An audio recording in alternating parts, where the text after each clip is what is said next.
Hello friends, সামনে তো জামাই ষষ্ঠী। আর জামাই ষষ্ঠী মানে জামাইদের জন্য তো দারুণ দারুণ রেসিপি হতেই থাকে। আজকে জামাই ষষ্ঠী স্পেশাল আমি মাছের দারুণ একটা রেসিপি নিয়ে চলে এসেছি। আর এই রেসিপিটা বানালে যেরকম খেতেও অপূর্ব লাগে, আর যখন জামাইয়ের সামনে একটা প্লেটে করে দেবে দেখতেও অপূর্ব লাগে। তাহলে চলো দেখে নেওয়া যাক আমি কিভাবে বানাচ্ছি। আর বানানোর আগে নিয়ে নিয়েছি আমি এখানে কাতলা মাছের 3টে বড় বড় পেটি। এবার পেটিগুলো ভালো করে ধুয়ে নিয়ে এসে নুন আর হলুদ গুঁড়োটা খুব ভালো করে মাখিয়ে নেব। একটুখানি মাখিয়ে রেখে দিতে হবে মাছটাকে, যাতে নুনটা খুব ভালো করে মাছের মধ্যে ঢুকে যায়। আর তোমরা মনে করলে এখানে বড় বড় কাতলা মাছের গাঁতাও নিতে পারো, তবে গাঁতার থেকে পেটির টেস্ট আরও দারুণ লাগে এবং প্লেটে দিলে দেখতেও ভালো লাগে আর খেতেও অপূর্ব লাগে।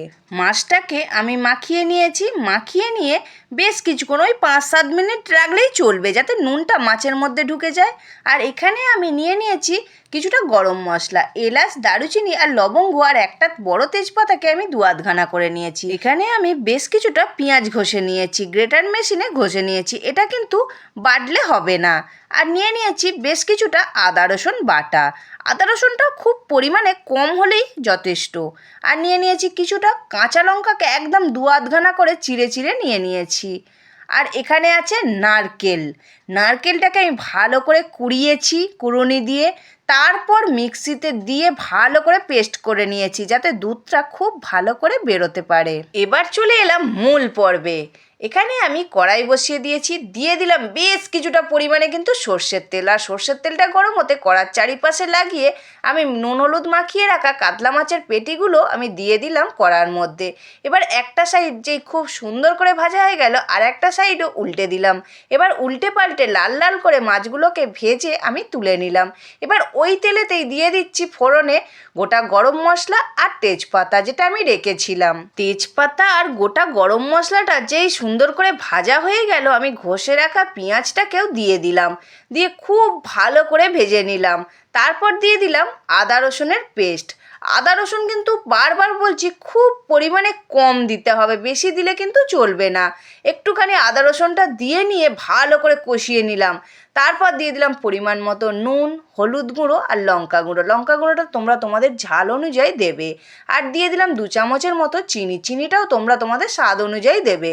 দিয়ে ভালো করে কষিয়ে নিতে হবে। মশলাটা যাতে খুব সুন্দরভাবে কষানো হয়ে যায় ততক্ষণ কিন্তু আমি এইভাবে কষাতে থাকবো। দেখো আমার এখানে কিন্তু কষানোটা অনেকটা হয়ে গেছে।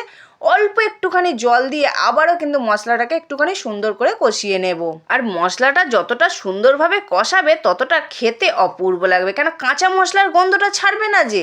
এবার অল্প একটুখানি জল দিয়ে দিলাম, যেই একটুখানি সুন্দর করে ফুটে উঠলো, আমি যে নারকেলটা পেস্ট করে রেখেছিলাম সেই নারকেলটা ছাঁকনির মধ্যে দিয়ে দিলাম।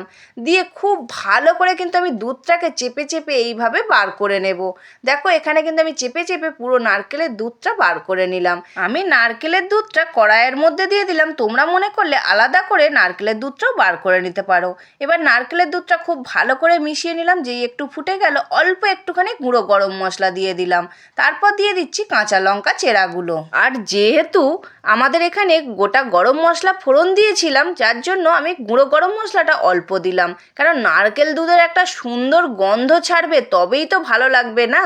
এবার আমি কাঁচা লঙ্কাগুলোকে দিয়ে একটুখানি নাড়িয়ে চাড়িয়ে নিয়ে ভেজে রাখা মাছগুলোকে দিয়ে খুব ভালো করে ফুটিয়ে নিলাম। আর গ্যাসটা অফ করবার আগে 1 চামচের মতো ঘি দিয়ে দিলাম। দিয়ে এবার ঘিটা যাতে মাছের রন্ধে রন্ধে ঢুকে যায় বা গ্রেভির রন্ধে রন্ধে ঢুকে যায়, যার জন্য আমি একটুখানি নাড়িয়ে চাড়িয়ে দিচ্ছি এইভাবে। দেখো আমার এখানে কিন্তু তৈরি হয়ে গেল নারকেল দুধ দিয়ে কাতলা মাছের কালিয়া। আর বন্ধুরা, যাদের বাড়িতে জামাই আসবে এইভাবে নারকেল দুধ দিয়ে কাতলা মাছের কালিয়াটা সুন্দরভাবে তৈরি করে জামাইকে দাও, দেখতেও অপূর্ব লাগে আর খেতেও অপূর্ব লাগবে। আর তোমরা দেখলেই তো কতটা কম মশলা দিয়ে আমি আজকে তৈরি করলাম। এইভাবে তৈরি করে ফেলো নারকেল দুধ দিয়ে কাতলা মাছের কালিয়া। তাহলে আজকে ভিডিওটা কেমন লাগলো বন্ধুরা অবশ্যই কমেন্ট করে জানাবে। আর ভালো লাগলে সাবস্ক্রাইব করবে স্বাদের খোঁজে উইথ বান্টির চ্যানেলটিকে।